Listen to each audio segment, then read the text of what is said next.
Good morning, everybody. Did everyone have a good extra long weekend? Very nice.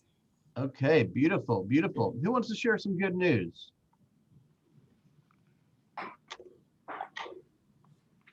Who wants to share some mediocre, almost good news? Kathy, I know you got something to share, right? Let's teach them how to do it.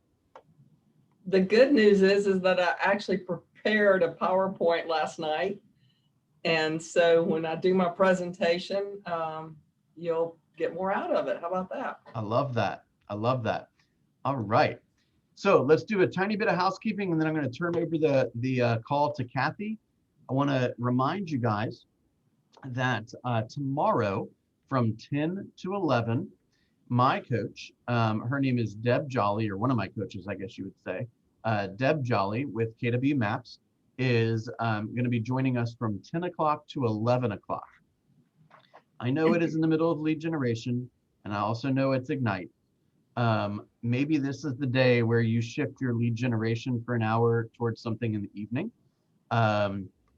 And Melba and I have been speaking behind the scenes, and I won't be offended if you go to Ignite, and she won't be offended if you go to my program. Okay, we had a nice truce. Okay. Anyway, that is from 10 o'clock to 11 o'clock.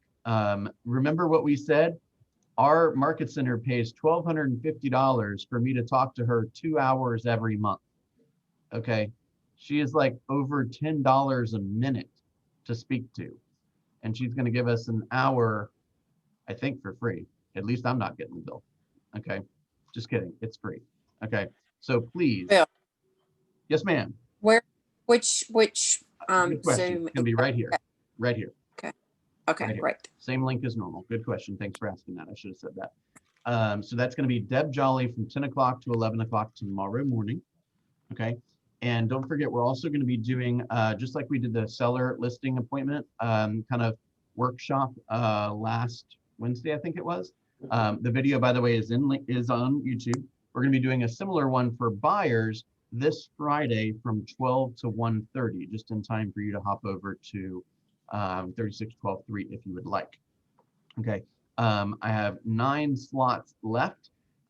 So if you have an interest in participating in office, just please let me know. Okay. Let's see if there's any other stuff I want to review with you real quickly. I don't believe so. So I'm gonna ask that too, because I'm still coming out of the fog, the loop. The thing on Friday. Yes. And we have to pre-register. So the thing tomorrow from 10 o'clock to 11 o'clock, no, just pop into the Zoom room. The thing on Friday, the buyer consultation on Friday, I had suggested in the email newsletter, or the email that I sent out yesterday, that we could do about 8 to 10 people in person, and we would also have it on Zoom.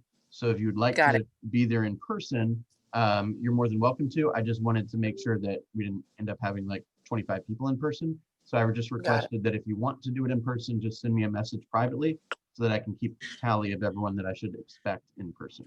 Okay. Thank you. All right, beautiful. And also Sunday night was the final day of the second week of the month, which means it is time to do your reporting.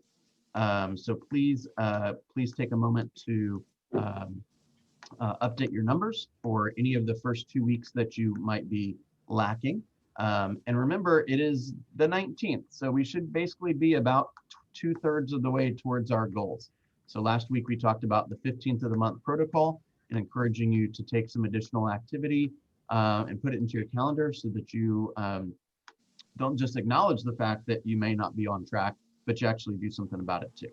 Okay, so Kathy Vitale has been one of our alliance partners for, gosh, what, like close to 14, 15 years? Is that right? It's almost 15 years. Okay, I'm going to let Kathy introduce herself. She has been a phenomenal alliance partner for us for longer than I've been here, a good bit longer than I've been here. We're some of the veterans now. She has worked with me personally, as well as a number of my clients over the years. She is a wealth of knowledge She's always got a smile and a great attitude. She's happy to help you with your files, that whether she's the lender on it or not. And because we don't, quite honestly, we don't have the time to, kind of stay up to date on every single little micro change that happens in the lending world.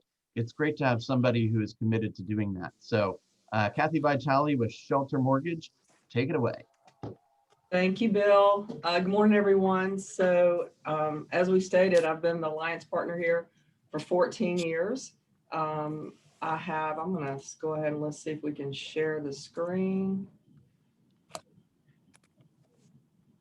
And guys, if you have any questions while we're doing this, if you could just type them into the chat.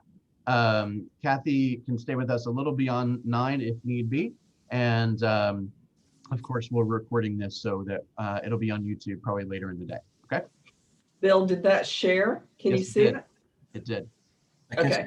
So the team consists of myself, of course, 37 years in the business, Tammy Mills, over 25 years in the business, and Alec is getting close to his second year in the business on the team. We're all loan officers. We all work together. It is a team effort. So the beauty of it is if you do a loan and we're taking care of it, it can be all three of us taking care of it. You can ask one and the other one can follow up.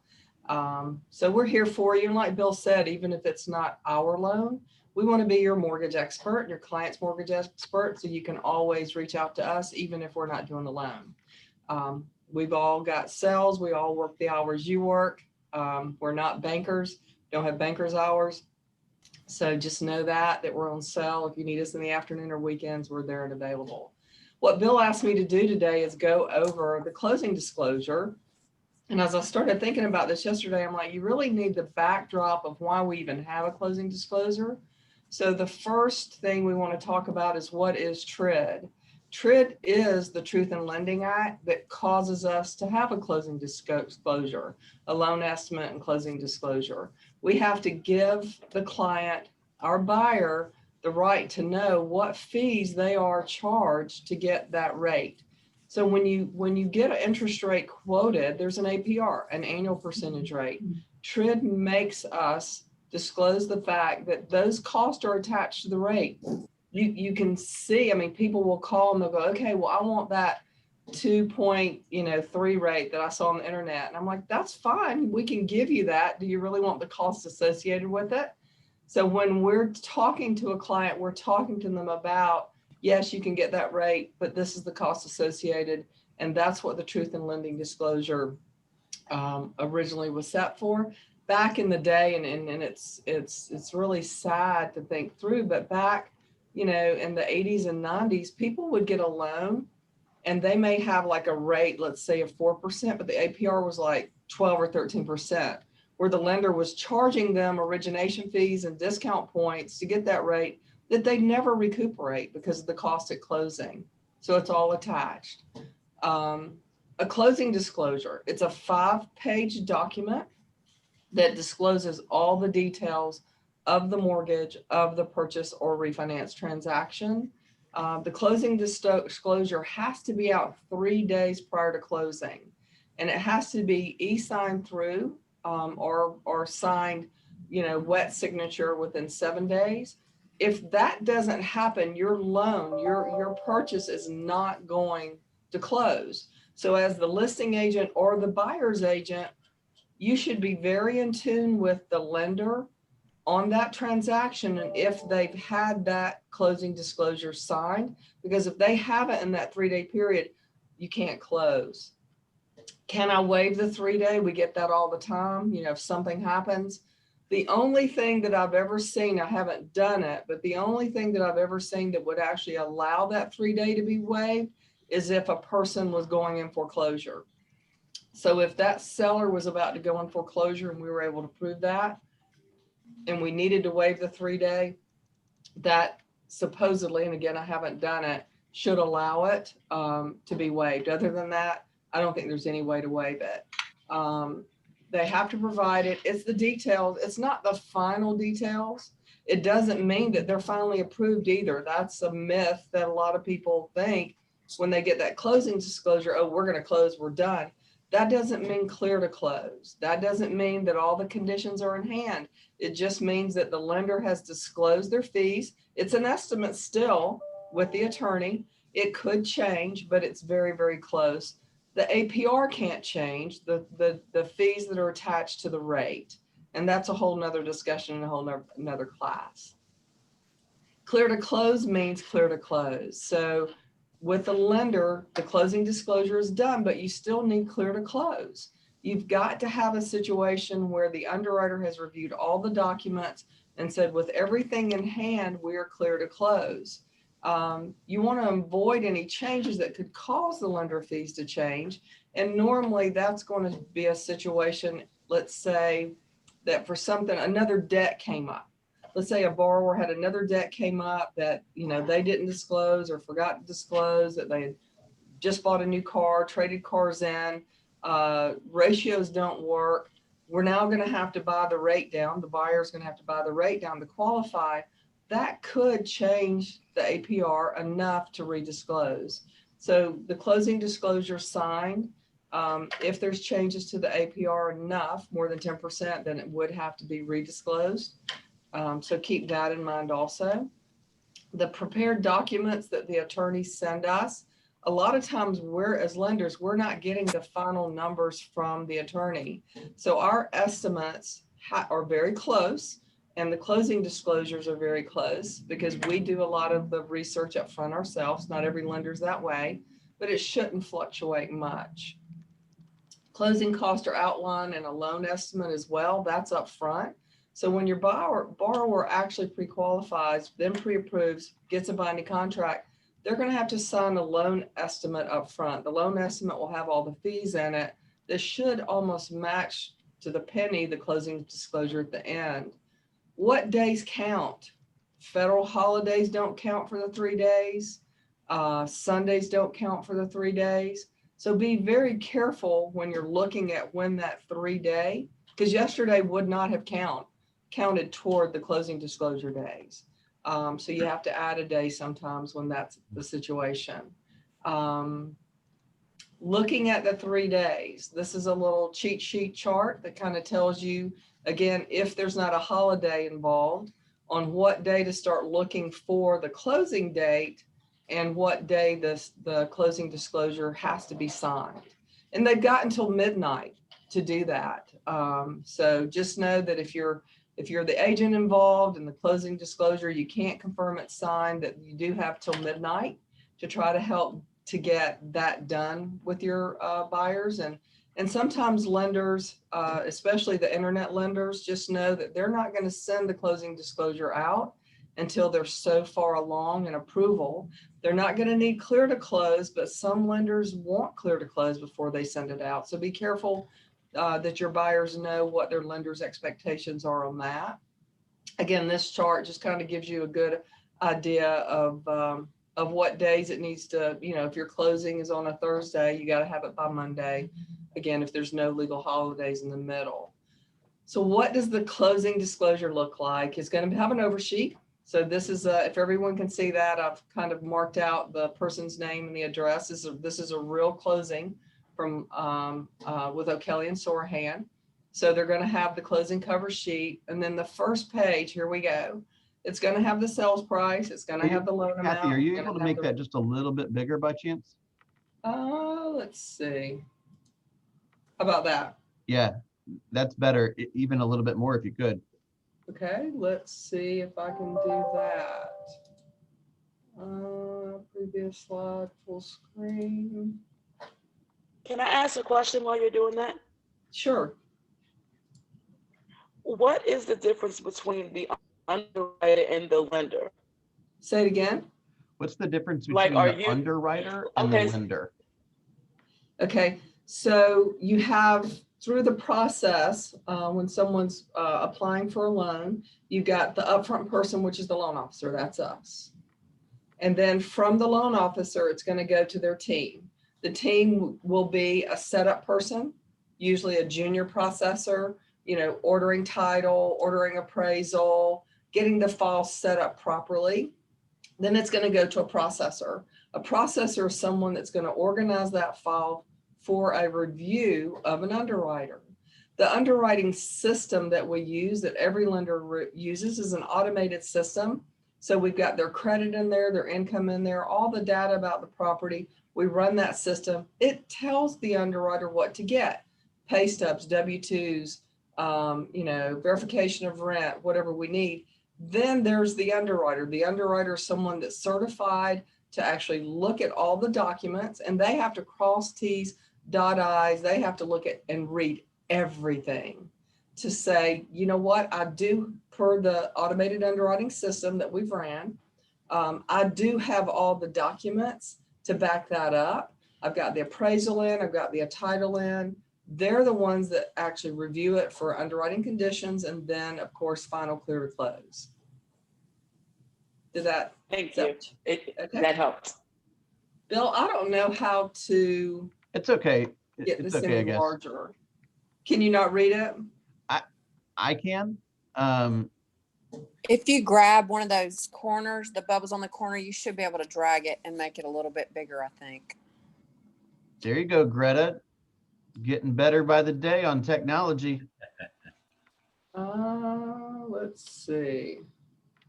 It's actually a cut and paste that I put on The there. slide, yeah, I don't know. It's okay. So I Well, don't know. Yeah, I don't know if that's gonna work. It's Kathy, will you make the presentation available for us afterwards? I will. I Okay, will. perfect. So you just call out So- the numbers as you're reading and maybe put Yeah. your cursor there. I think we'll Yep, make it I work. will do that. I will share the PowerPoint with you. Should I do that now? Will that help? No. Yeah, sure. All I'll right. post it. If you send it to me, I can post it in the room, or you could also post it in the room since you're a co-host. Okay. Let me get an email, Bill, and attach it to that, and go ahead and send it to you. All right, beautiful. One thing while you're doing that, Kathy, that just keeps popping in my mind listening to you is how important it is to have a direct line of communication with the lender, right? Or with somebody like Kathy. Because if you're working with an internet lender or somebody that's not responsive, you never know when this CD is going to get sent out. You never know if things are running ahead or running behind. You never know if they're having a hard time getting a hold of the HOA. You never know whether they're having a hard time dealing with a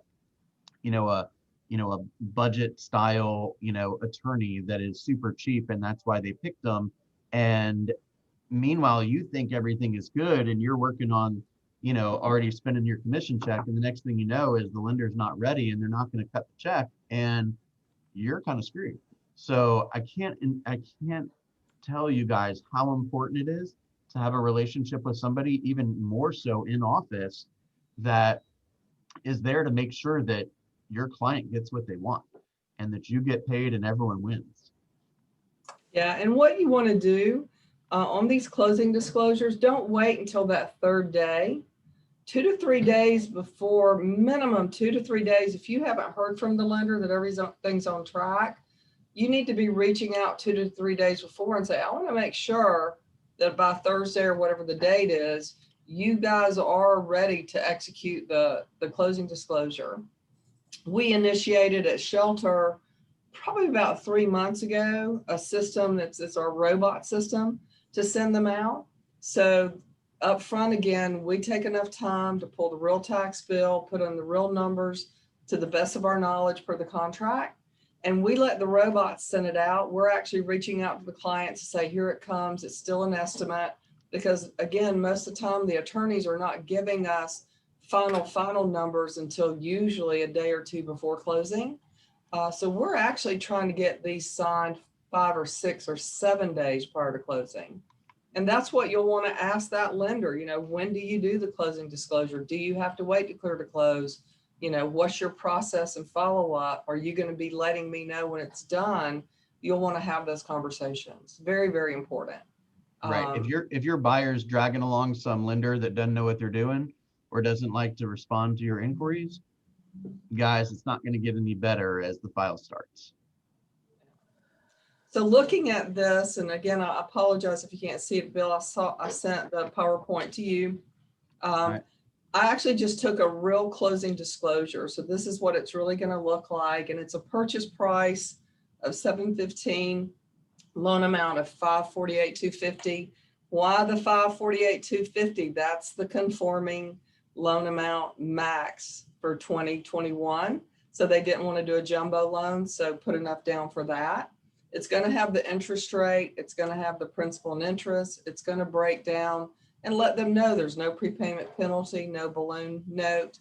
Again, and then breaking down the principal and interest and the escrows for the total payment.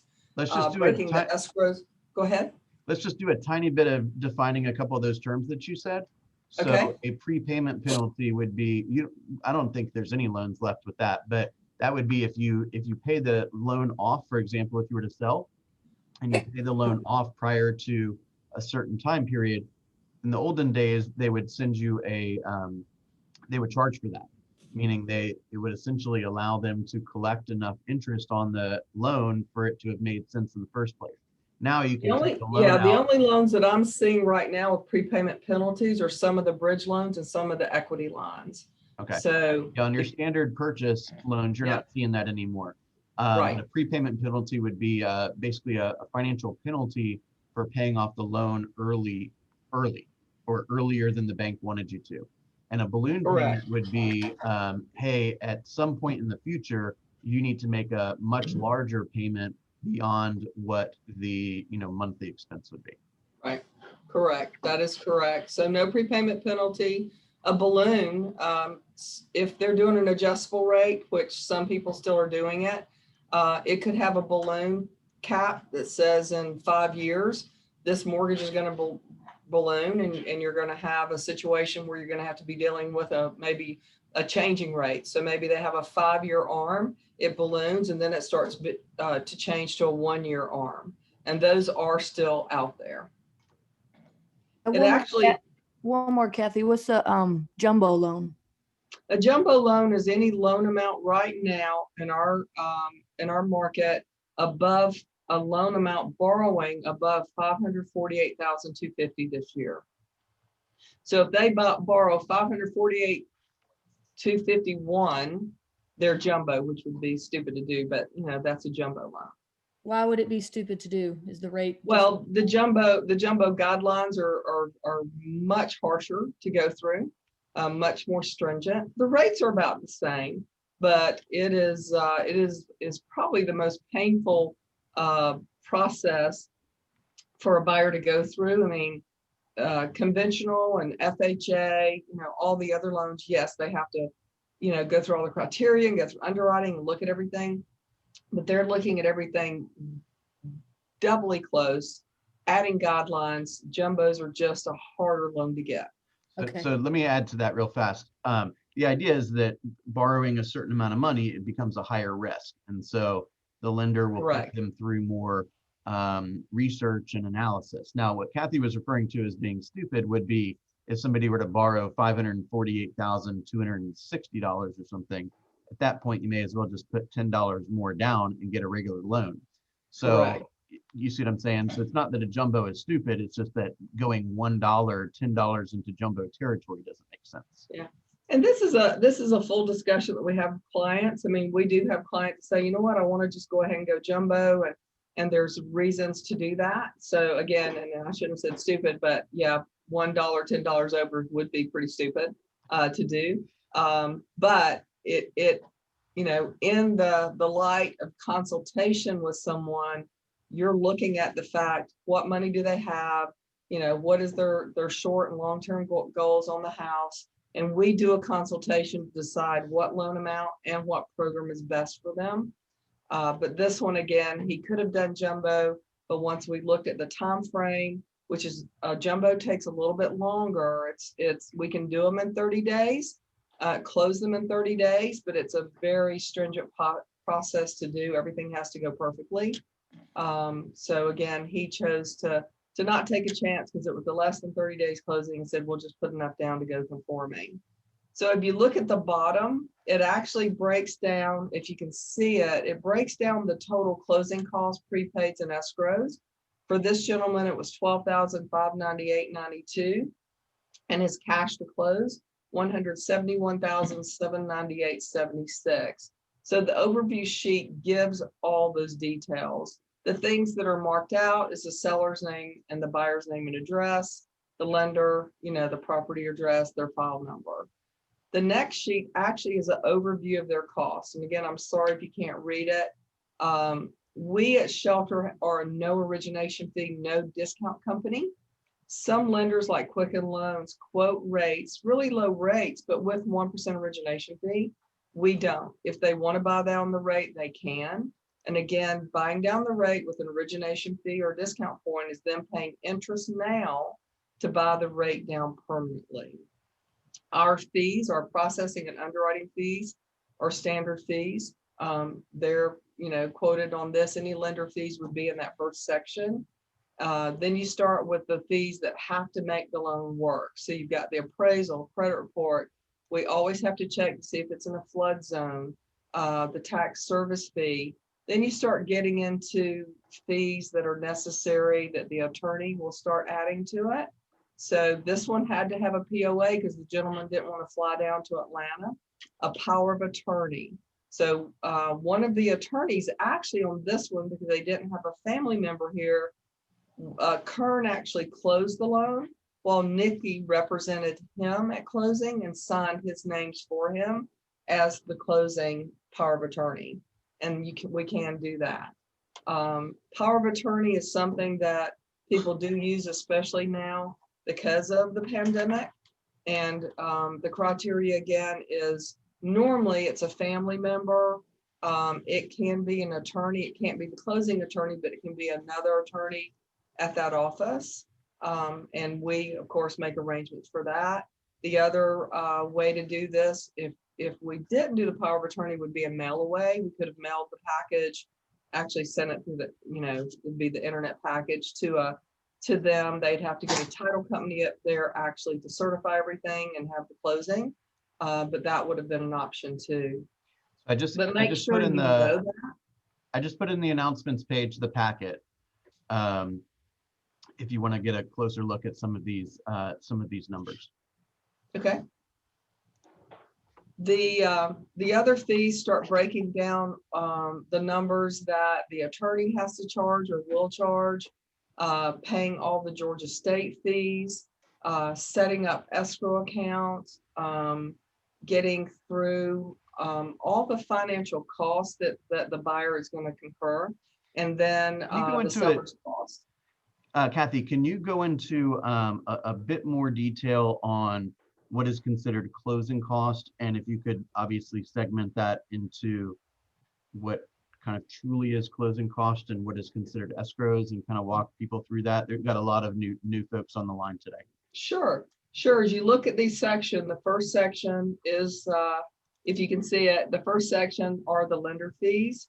The second section are the buyer's fees that actually it goes to different services, whether it's the appraiser, the credit report company, the flood certification company, and then the tax service fee company. Those fees are fees that are going to be charged on every loan that I'm aware of that you get. And then you're going down to the fees that the attorney are going to actually coordinate. So like we said, this buyer had a power of attorney. There was a fee to do that.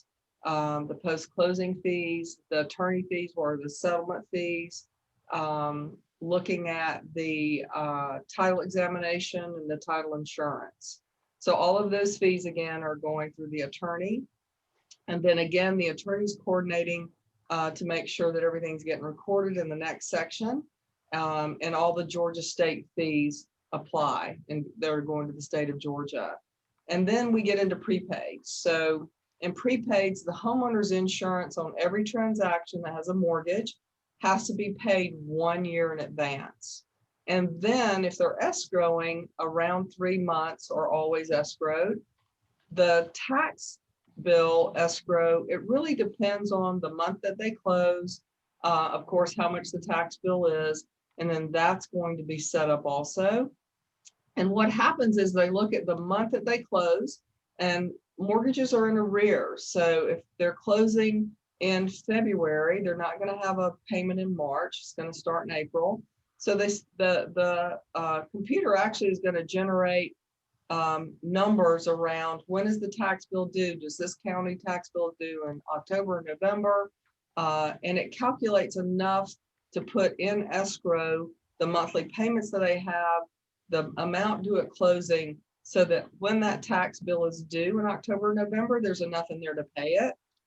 It also is going to collect enough from the seller on the seller side, because the seller owns the house to the day of closing. Their responsibility is to pay their portion of the tax bill at this closing, up to that closing date. So it's going to be prorated out from January 1 to the actual closing date. And that gets you into the escrows.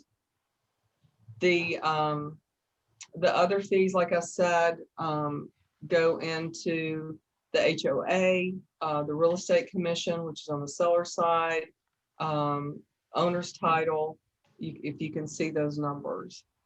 Then the next, I always, in my mind, I always think about it in kind of two sections. It's all the fees that are associated with buying the home, independent of how the home is financed. And then if you then are going to also have a loan, it's all the fees that are associated with getting the loan. correct.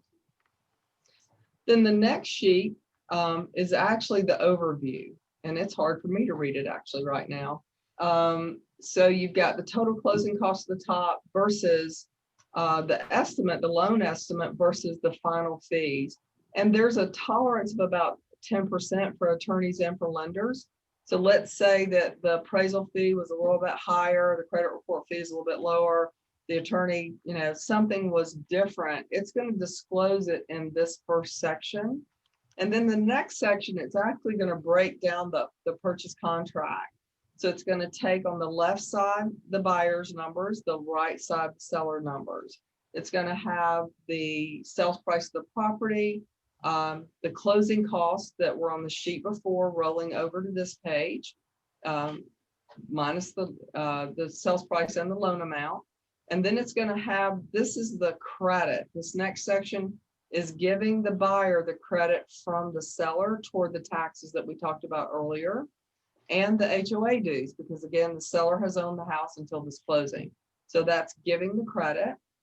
And then we go into the section of what was the earnest money. So we've got the loan amount, we've got the earnest money, and then we've got the net down to the bottom, again, coming up with a number for the 171 number. On the right, it's actually taking all the seller's fees and doing a net to the seller. Hey, The seller, go ahead. I know you're busy, but when you have time, could you please upload those logs from the system so we can? Oh, that's someone. Go ahead. Okay. So actually, to the seller, the buyer is going to see what the seller nets.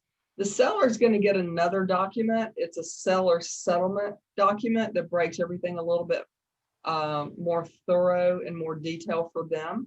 But this is the overview of the whole transaction. Then the next page just goes into a lot of the loan disclosures. Again, just an overview for the next 2 pages.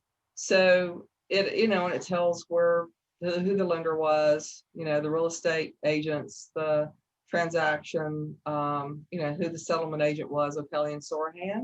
And this is, like I said, a real closing disclosure. Any questions at this point? And I don't know if you're looking at the PowerPoint, were you able to look through it? I do have a question. What is the seller allowed to pay for in closing costs, and what are they not? Like, It depends on each loan and the sales price. I actually, if I had it, let's see, I can share it maybe on the screen. Let me have 1 second. I'm gonna stop sharing. I'm gonna find it, and I'll go over the seller allowables. Do we have time to do that, Bill? Sure. Okay, hold on 1 second. is it true that it's up to 3%?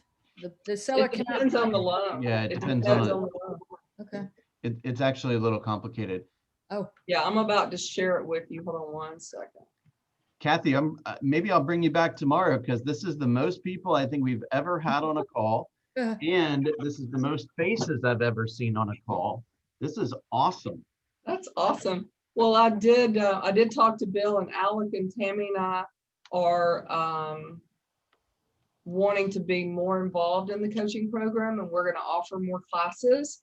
I'll give him a full list of what we feel like might be of value, and we're happy to start doing this and be on the calls and answer any of the mortgage questions and start teaching this to you guys. And we can do individual ones also, or a small group if there's something specific that you want. We're happy to set that time up with you too. All right, let's see if I can find the. Kathy, Yes. I have a question. With regards to the closing costs, and I know they are complicated, getting ready to go through them myself. But I understand that there's also sometimes, depending on the income and how much a person has put down, that there are grants that are available now to help, and they're free, and they're grants, it's like free money for closing. And it's up to $7,500. Well, the Georgia Dream for first-time home buyers, if they're in the PEN program for Georgia Dream at $7,500, that would mean that they're in healthcare, education, a fireman, policeman. That's the PEN program. That's $7,500. Alec and I actually this week, I think on the 20th, are going to take the class and the certification for the grant money in Cobb County. So once we do that, we can come back and give you that insight.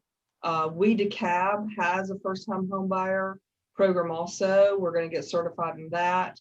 Gwinnett County has Gwinnett Stretch, which is a program for first-time home buyers that has grant, that has money. So there are a lot of programs out there. A lot of them are tied to being a first-time home buyer, income caps, sales price caps, and they're all different. So when we do a consultation, we have to take all of that in consideration. The other thing, which is, I feel like over the years, the tighter of a seller's market we get into, the more of these products are available. And so while the buyer may have these as options to get a home, when you're dealing with competing with 50 other offers, they're most likely not going to accept the Georgia Dream buyer, right? Right. So I wouldn't go and build my whole business around helping people that need down payment assistance, because they're going to have a tough time buying in this environment right now. They're going to have a tough time getting the offer accepted. That's right. Right. Why would it make a difference? I mean, if it's money, it's money. So help me understand that so I can explain it. Yeah, Because I have one I'll give my explanation, then Kathy, maybe you can give yours. So if I'm working with the seller, we're looking for the fewest number of potential hiccups, and more often than not, the fastest sale. So another set of eyes that has to go on this with to be reviewed, that's probably going to take a bit longer, and that could create either delays or just all out just not be successful. Or a good way to put it is you're adding additional risk if you agree to work with a buyer like this, and that could a lot of sellers won't take the risk if they don't have to. Kathy, do you want to answer that? Well, that and the agents have a lot of bad experiences with the down payment assistance programs, because some lenders say they know how to do it, they don't know how to do it. The guidelines, again, it's more scrutiny on underwriting. So once a person engages in doing a program, the lender has to underwrite it, then it has to go to the Georgia Dream underwriter. And if the lenders aren't experienced in doing it and they miss, calculation of income, or don't get the right documentation, or, sometimes it's a credit issue that comes up, it puts it to a tailspin at the end and the loans are denied. So a lot of the experienced agents have just had a bad, it gives it a bad rap because they've had nightmare situations with it. Right. And we also sometimes honestly see that when you're competing against, let's say 20, 30, 40 other offers, a seller might reject a 20% down loan because they got somebody that's putting 30% down, or that's buying it with cash, or they may reject a 5% down loan when somebody else is willing to put or able to put 10% down. So they look at the loan qualification as a judge, whether they're accurate or not. It's just the reality is that when they're looking at the loan package that each of the prospective buyers is revealing, the seller's generally going to go for the one with the fewest headaches. Okay, let's see if I can share the screen now, and we'll actually send this to you also. Good question, Greta. Right, Yep, because very good question. a really, really good listing agent doesn't care about the offer. The next thing they're going to do is reach out to the lender, right? I would never personally, I don't know if Melba would get mad at me for saying this, but I would never advise a seller to sign a contract without me first having spoken to that buyer's lender. I mean, if I'm getting 3 or 4 offers, I'm straight up telling the seller, we don't really care what the offer is. I got to call Kathy and see how good this person is, because Kathy, unfortunately, may say things that the buyer's agent won't, and we'll find out how really good this offer is. Right. Yeah. And you might take your favorite 5 and call the lenders for the favorite 5 and say, hey, your buyer, your client has submitted an offer on my buyer's listing or my seller's listing. I just had a couple questions for you real fast. Number one, did the person just call and say they make 100 grand, or have you actually seen evidence of that? Right. You want to be able to look at that letter. It's very important to read it. Does it state that they pulled credit and they looked at documents or not? What we do is we always offer to call the listing agent. We've done this. We've actually lately have helped, and the listing agent has said, you got the deal because we got the call from Shelter, and made me and the seller so much more comfortable with the offer. We're telling them we're a local lender, local processing, local underwriting, a very local appraisal team, that we've already pre-approved them. We've looked at all their documents. We've had sometimes the underwriter already look at their income, that we're going to be proactive in communication. And it really helps. It truly does. If that listing agent is looking at a side-by-side offer, and we've even had them not take cash offers. We've had them taking the financing offer because of a couple of things. The buyer's agent did a great job of having them, do the letter about how much they love the house and they're in love with it. We gave them the letter for pre-approval, not pre-qualification, and we made that call and said, we're here and we're going to make sure this thing closes on time. That is like music to a listing agent's ears, especially a busy listing agent, because they're like, okay, great, don't have to worry about that file. Yeah. Right. Kathy, when you get a moment, can you share this separate document so I can share this with the group? Yeah. It's nice and big, so we can all read it, but now? I'm sure they'll want to cross-reference it. Can y'all see it? Don't follow Kathy's example of her desktop now. Oh, I know. Forget the desktop. That's why. Alec, you gotta help her fix that, my friend. Hey, I use almost everything on there. Hey, for anyone that's ever said my Google Drive is unorganized, oh my Lord. All right. Can you see it now? Oh, I could see it before. I'm saying if you could send it to me so I can share it with the group for future Okay, I reference. will. So this is the breakdown of what is allowable or not. On a conforming loan, if they put 3% down, 3 to 5% down payment, they can only get 3% of the sales price totally contributed by the seller. With 10% down, they can get 6%, 25% down, 9%. Investment property, they can only get 2%. And again, this is of the sales price. Jumbo, seller can only pay 3%. FHA, again, up to 6%. 620 is our minimum credit score. Be in tune with that too. If you've got a lender that's saying that the buyer can't do the loan now, it may be because their minimum credit score is 640. during the pandemic, everyone changed their credit scores. A lot of people are still at the 640. So ask them what their credit score, minimum credit score is, to see if they, maybe could get it with us or with another lender. Seller on a VA can only pay up to 4%. On rural housing, the seller can pay up to 6%. What are closing costs? Look at this chart. Go ahead. Kathy, is that strictly closing cost, or does that include things like having a Closing buy, the costs, seller prepaid, broker? escrow, HOA, Does that everything that's include like available. does that include like a home warranty or something like that? No, if they pay a home warranty, that's a separate Okay. cost. But if it's HOA fees, if it's closing costs, prepaids, and escrow, it has to stay within this bucket. What are costs? This is an overview of our closing costs. Again, we're a no origination fee company. And we created this chart just to give you an idea. So basically, if someone's buying a $400,000 house, they're borrowing $320,000, the closing costs, not prepaids and escrow, only come up to about 1.57% of the sales price. And again, I'll share this with you, Bill, and we can go over another class to look through all these real numbers. Great. Again, our job is not necessarily to know every single detail that Kathy's sharing here. Our job is to know Kathy. Yeah, Alec or Tammy or I, again, text us, call us.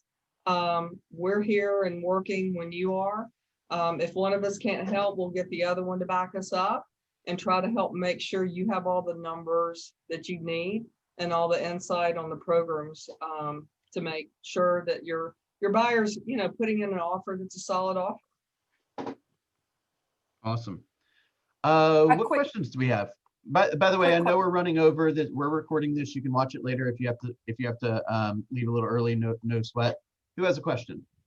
I have a quick question. The term conforming loan, is that just like interchangeable with conventional? It is. Okay, thank you. Conforming would be And also- not jumbo. Okay, great. And then on who holds the escrowed taxes and things? Is it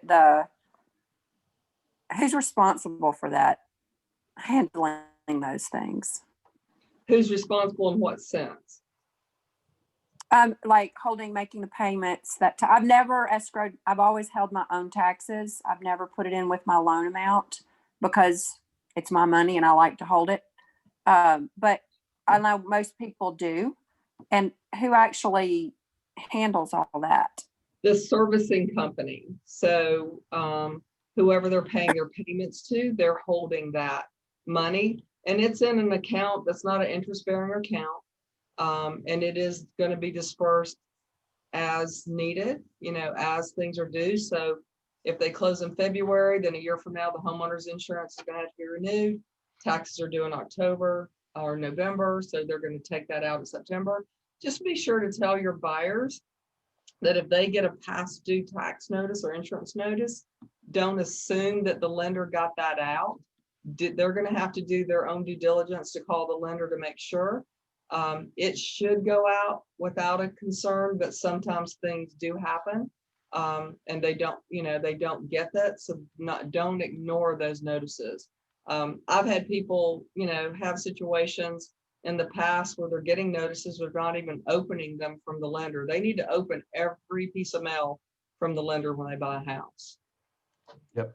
Let me add one thing to that. So correct me if I'm wrong, Kathy, but if you put down less than 20%, you are obligated to open escrows. Is that right? You actually have to do taxes, definitely, but most of the loans, if it's 10% down or more, we can still waive the escrow for insurance. Okay. And when you do waive the escrow, there's an additional fee. Is that correct? Well, there's a fee. It adds 1/4 of a discount point to the transaction.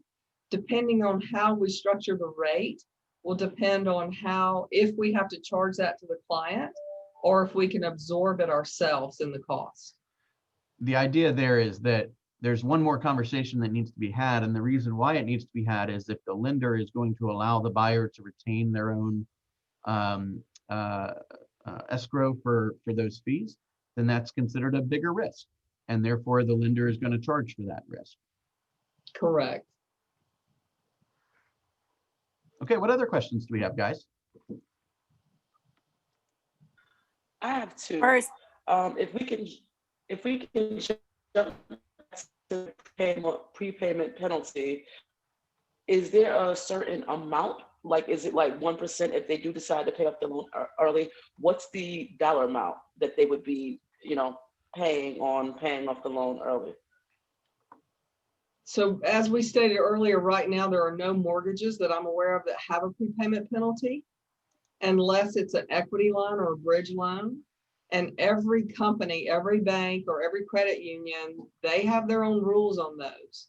They set that program up the way they want to. And how it's structured is really up to them. Yep.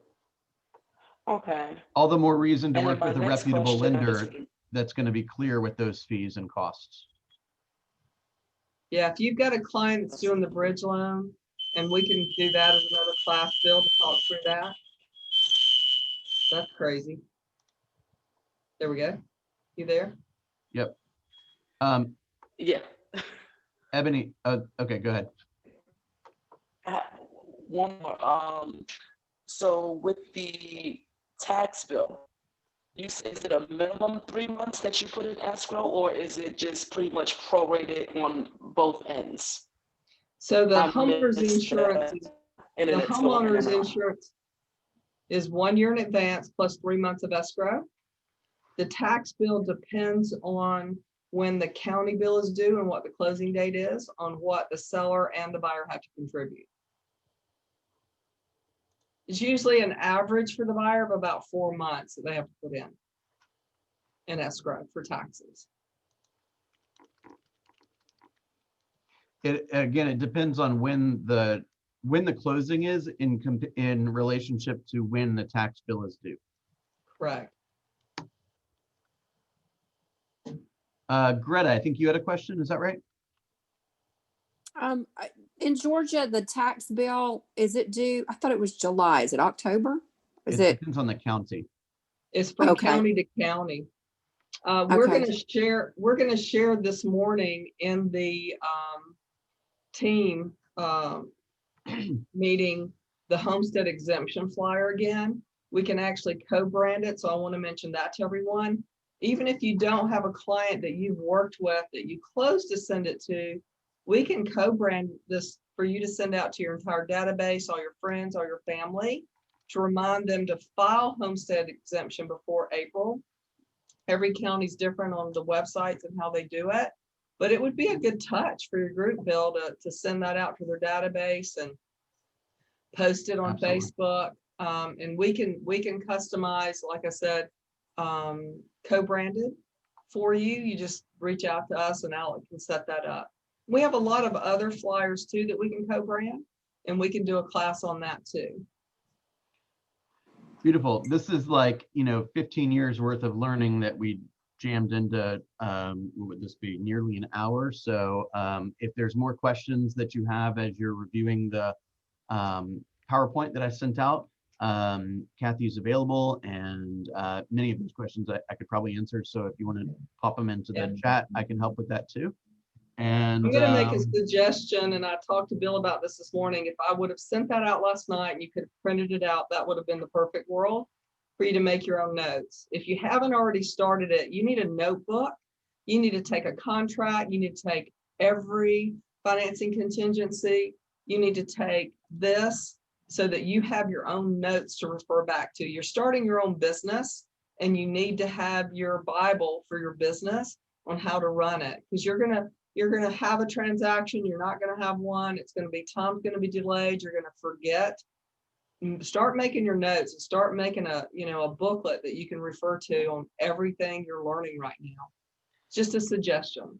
I always have all the high power, super successful people that we bring in here. I always ask them to share your advice for agents. We've got a couple of experienced agents on the call, but the vast majority are fairly new, a couple months or even brand new. What would you like, what would you say? Give us some advice. You've seen agents do incredibly well. You've seen agents come and go. What can you impart to us today? Well, just like I said, I mean, the most successful ones, that come in, they're running their business like a business. I mean, you are an independent contractor. You own your own business. You need to take every class, whether it's at night, going through contracts, presentations like this, print it out, while it's top of mind, write it in the notebook and have it as you just keep adding and building your binder until it's something that you've completely absorbed in your brain. It's just so much. You don't know what you don't know. And having these notes to refer back to instead of, having to call Bill again and ask that same question that you asked 2 weeks ago, for another transaction, have your notes on everything. Can you also real quickly explain the process for removing PMI, please? Okay, for private mortgage insurance, which is on a conventional loan, depending on what they put down in the beginning, will depend on what they have to do in the future. If you put 20% down, like we discussed before, there's no private mortgage insurance. We can still do combination loans. They can put 10% down. We can do a 10% equity line and again, eliminate private mortgage insurance, but then they're going to have an equity line payment also. But let's say they put 5% down now, and after 2 years, because of appreciation in value, and maybe they received money and they've been reducing the principal balance faster than the normal amortization. After 2 years, they can request for that to be removed. What's going to take place? They're going to have to pay for a new appraisal to go through the process. But at that point, they're going to have a total of 25% of equity, not just 20%. That's Fannie Mae and Freddie Mac's rule. They're going to have to be a Fannie or Freddie Mac loan. They can't be another type of entity as far as the servicing company, but that is the rule. Beautiful. Okay. Thank you, Kathy. This has been super helpful. Hopefully this is the first of many times that you're really the second. I think you joined us sometime late in the summer and hung out with us for a bit. Hopefully this is the second of many opportunities that you'll have to pour into our agents here. And, I can't speak highly enough of Kathy and her team. And from getting the job done standpoint, from an educational standpoint, you've been a wonderful partner over the years. So thank you. All right, guys. I appreciate your advice, Kathy, and I appreciate everyone making this a part of your day today. Again, if you have follow-up questions, myself or Kathy is available, and I hope you have a wonderful day.